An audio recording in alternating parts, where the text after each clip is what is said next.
I have one question, and with your experience dealing with bodybuilders and nutrition and all of that, Mm, I have a lot of people that want to know how to make. They want to do it all at once. They want to know how to get really jacked and also get really strong. So, okay. in the face of significant weight loss, what tips do you have to maintain strength? Hmm. I think, well, okay, significant weight loss. I'm thinking probably, I class extreme weight loss in the region of, say, 70 plus pounds. Mhm. So I've been lucky to have coached about six people now to have lost 80 pounds or above. So I consider that to be extreme weight loss. Um, Good weight loss, good strong is probably 50 pounds, and your average person maybe 20, 30 pounds. That's kind of the categories I have. And it's because along the way, there are certain psychological challenges. Now, what I would say is if you have a long-term strength, long-term physique goal which involves dropping 70 to 80 pounds, take it in stages. Okay. And this is what matches up with your strength. Give yourself a 10% leeway, firstly. Okay. So however far you get down, 10% strength loss is your cutoff. Now, and I only say this as a hard rule because you have to, again, communication language, you have to have some sort of boundaries. But in general, take 10% as the soft cap for where your strength loss is going to reside. Now, if you lose 10% off your bench, your squat, your deadlift, cut the diet, go to maintenance. Now, the maintenance will allow you to do two things. Firstly, it will allow you to recover some performance, which is crucial. You'll recover performance, you'll recover mass. But secondly, and that's a massive deal, then you can carry on your diet later. But secondly, you're also accomplishing something extremely useful, which people don't talk about often enough, which is practicing how to eat at maintenance. The majority of people who are overweight for the large portion of their life only have two modes, and that is diet mode, binge mode. Okay. That's not normal. Just to say, and I realized that after, because I was heavy my whole life, and I actually was quite fat when I was a kid, and then I became a bodybuilder, and it sort of trimmed down, and it got better. But that was my pattern as well. It was either just binge stuff my face because squat day is tomorrow, or because I don't know, whatever. It's late at night on a Tuesday and I deserve donuts. So just for random reasons. But I only had two modes of thinking. It was either diet or it was binge. And most people are in that sort of frame of mind. So you have to learn to eat reasonably, and that is eat at maintenance, because once you become your lean, thin self, that is the majority of your life, is eating roughly around maintenance, perhaps 200 above, 200 below, roughly where you're going to be at for the majority of your life. But you need to practice that. It is unreasonable to think that you can diet off 80 pounds, get to the rush to the physique that you want, and then somehow at that stage, you just magically know how to eat at maintenance and you can maintain that beautiful physique for the rest of your life. It doesn't happen.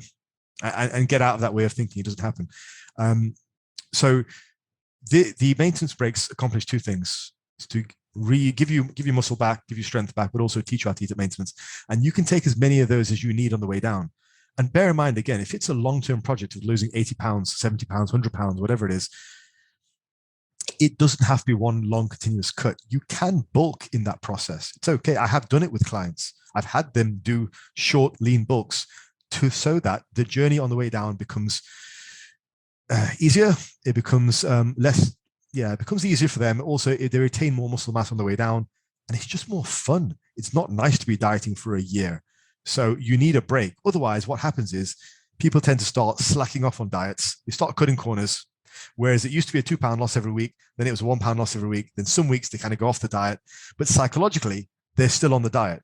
So psychologically speaking, they have all the mental, physical toll of the diet fatigue of having been dieting for a year. And that's how you get people who are perpetual dieters. They are just lifelong dieters. They identify with the diet all of a sudden. And we all know people like that. They're in this Karen from accounts at 40, and she's been dieting for the last 20 years. Hello, I'm Karen. I'm on a diet. It's her entire personality. She's dieting every Monday morning. Oh, be back on a diet. Every Friday. Oh, back on a diet Monday. The usual type of thing. We all know those people. So rather than do that and just fall into the habits that you develop, the bad habits that you develop, plan your training, plan your dieting, be strict on yourself with taking the maintenance periods. That will, in the end, accelerate your progress. It has never failed to help someone's fat loss progress if they've had specific maintenance breaks. And to answer your question again, that's how to mitigate the strength loss. That sounds great. And I have to imagine that most of the people that you deal with, the psychological barriers are probably the biggest rather than the actual mechanism that gets the weight off. So it's more of like a kind of descending staircase where you go down and then you take a little plateau and then you go down again. And the few times I've dieted properly, I have done it. I do know what it's like. I just willfully reject it most of the time. I have noticed immensely, and these are the conversations where like you think you know something, and then you talk to somebody who does it for a living and realize how stupid you are. I was talking to a bodybuilder friend of mine who she did nutrition work for a living, and she actually handled my wife's nutrition, and it worked great. And I got to witness everything they did. And I was in the throes of dieting, doing it the way I do it, which is just kind of, it's like a rusted out lawnmower. It's rough and it's hard to get started, and it takes a lot of elbow grease to keep it going. It's just not smooth or clean whatsoever. And in telling her about it, I ended up feeding her the same bullshit that so many clients feed their coaches, where I'm like, the weight just doesn't come off. I had to get the calories down to like 1,200 for like 4 days before I saw the scale move. There's something about my metabolism. And of course, she looks at me with one eyebrow raised like I'm an idiot, and has me spend a couple days just eating the way a bodybuilder would eat. It's like, yeah, here's your clean food sources, eat every couple of hours, don't miss meals. And it was hilarious to watch as I actually fed myself and adhered to a schedule where they had the macros worked out. Yeah. I was hungrier more often, and the weight came off faster, and I wasn't seeing the strength dive in the gym.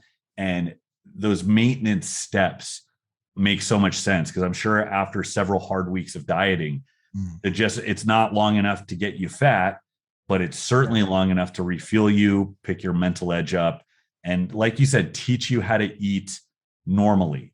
It's crucial. The associations that people get are probably the worst, when, like you said, just being perpetual year-round dieters, and now your idea of dieting is this painful thing you're obligated to do every day, and you don't like it, and it doesn't work anyways, but you have to do it because you're fat and you're not happy, and it's just a mess. Yeah, 100%. Couldn't agree more.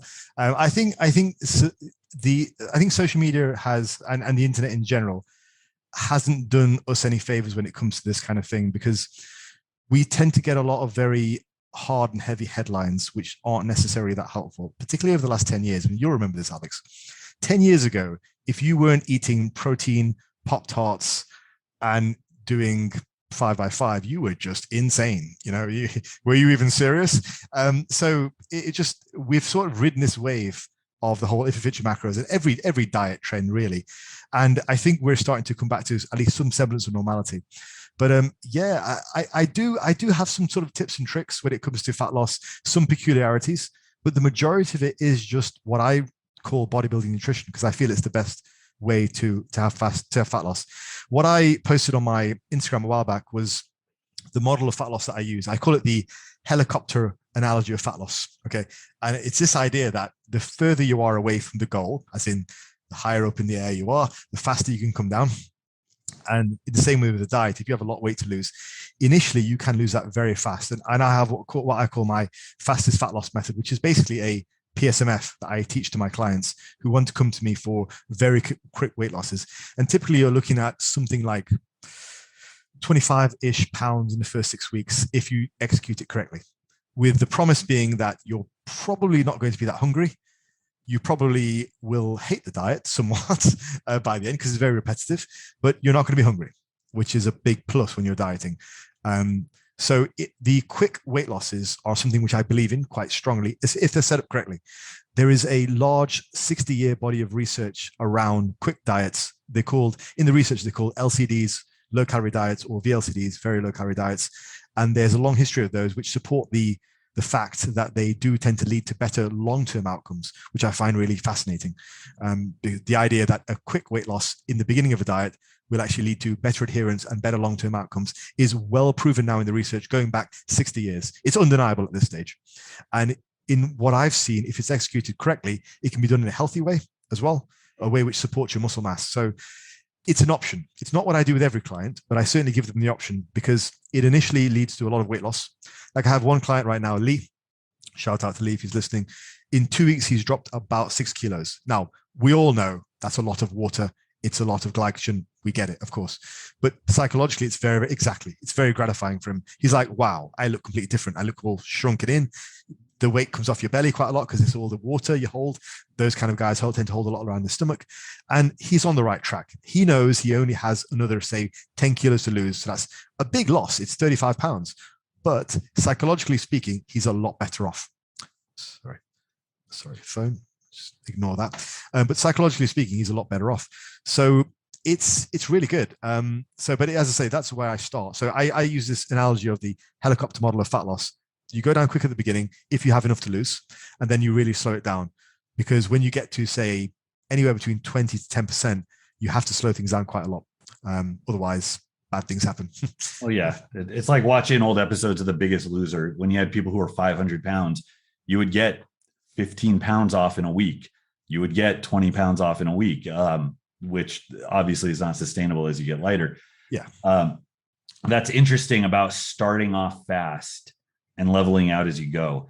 I'm reminded of a client who I could not get to adhere to a diet to save her life. Just every complex you could have around eating imaginable she had. And she would come in, she'd work very hard a couple times a week, but the conversation had to go like, 2 to 3 training sessions a week isn't enough to make up for your shitty eating habits. So, let's get our goals in line and figure out what strategies we can use to make this a more successful endeavor. And I remember specifically this one client had successfully at one point done, I think it's the HCG diet, where they administer HCG and go on like 400 or 500 calories a day for an extended period of time. And something about the hormones, I don't know if it's protein sparing or something like that, or muscle sparing, but all the excess just gets burned from excess body fat. And it's just a caveat is like, how long can you go eating 400 or 500 calories a week? Yeah. And it just boggled my mind. Like, you could do this really extreme thing for this short period of time, but when trying to get out of that really manic and kind of crazy method of living and do something normal, that it was almost like, well, now you have to go all the way back to those toxic habits. And I guess that just goes back to having the unhealthy relationship with food and not knowing what the middle ground is and what that actually looks like. Yeah, I think a large part of it is relearning habits. That's what I've discovered is the big thing with fat loss. And it's the big thing with coaching, because you're on their case for a protracted period of time, which allows them to build the habits and solidify them. Getting a coach really is the shortcut to getting these habits in place. And so if you've got someone, typically I have better results with people who are younger, because when you're young, you just don't have that many years cultivating shit habits. Whereas with a guy who's 40, 50, 60 years old, he's got generations of these crap habits which are in play, and you're having to overturn them. And it takes a lot longer, but that's really it. Now, when it comes to sort of losing fat, I have 3 distinct sort of methods, and well, not methods, but really ways of measuring diet, if that's something you want to talk about. So I think macros is quite useful. I think meal plans are quite useful, depending on the circumstance. But I also like more of an intuitive, habit-based approach. So I've had my obsessions with all 3 over the course of the last 20 years. I've been obsessed with the macro thing back in early on. I can remember doing macros on my calendar as a 17-year-old kid before MyFitnessPal, and just writing them all in. But I've also been quite obsessed with the whole meal plan stuff, which I think is good. And then also the relatively recent habit-based way of eating, which is quite cool. But so I use all 3 with clients, and it kind of depends on the circumstance. But what about you? Do you have any kind of preference? Dieting stuff, and I've been upfront to people on the channel, and I'm also upfront with my clients. I'm most comfortable dealing with people who either have a lot of fat to lose, where it comes down to simple execution of a few basic things. And I'm very big about learning to eat like a normal human being, learning to take accountability for what you eat. You don't have to have an advanced degree in nutrition in order to execute a normal, healthy diet. And on the other end, I'm very comfortable with athletes who are pretty in tune with their body and already have a good base. I don't pretend to be able to diet somebody down to a bodybuilding show, or even I do, and I'll admit, I get a little gun shy when somebody's trying to walk the edge of a weight class. At that point, I'm like, look, I can write you out a bodybuilding diet where you're going to eat the same 5 things day in, day out. And the macros are going to be very rote and mechanical, and you have to mold yourself to this. But that leaves very little wiggle room if there are there's life stuff that comes into it, personality stuff. People will struggle with that for a whole host of reasons.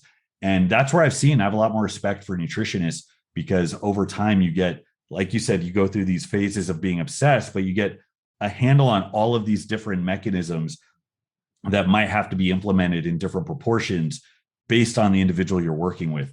Generally, I start with food selection because it's the easiest thing. It's just hard to overeat on lean meat and low calorie yogurt and rice based stuff and vegetables. And if they adhere to that, and that's a big if, because that's the other aspect. We can talk about what works, but I'm always faced with the question, will they do it, or how do I get them to do it? But assuming they do that, that's a big part of it. And then over time, I always push just titration, just do the same thing long enough where you get an idea of what a normal routine is like. And when you do that, it's extremely easy to make a little adjustments, chart how it affects you, and then go from there. I've seen what would be perfectly reasonable approaches just be rejected by people, just because it doesn't fit their personalities. And every one of those approaches has got their strong, fierce proponents, but also opponents online. And that's a funny area, actually, we should talk about, is the general sort of nutrition quackery online, which is probably almost as strange as the weight training quackery. But yeah, I found even for a simple habit-based approach, the levels of adherence for some people, it can be not strict enough. And so they're sat there thinking, I need more direction. Or with calories, it's just too much, it's too restricting. Or with meal plan, some people love it. They think it's fantastic. And whereas other people would look at it as a dinosaur way of doing things. But yeah, I think it's just a case of individualizing it to the person. And it's usually a combination of all three anyway. But yeah, interesting stuff. Oh, absolutely. Absolutely. And it's necessary. I mean, to anybody that wants to take this far enough, everybody wants to look good. And that's a big factor. If you're not naturally a hard gainer, then you have to pay attention to what you eat and balance that with what is required to grow. And I mentioned earlier, a big problem I have is, and I think it's coming into a new form of body dysmorphia, where instead of you had, I forget the name they had it, bigorexia, where you had guys that were just going the rich piano route, just trying to get bigger and bigger and more freakish. Now you have the opposite in powerlifters who want to look like ninjas. And, they have no respect for anybody who grows a muscle. It's all, how do I have the most horsepower given my very sleek, small frame? Okay. And it's tricky, but yeah, everybody is best off if they have an understanding of their eating. They know how to manipulate things over time,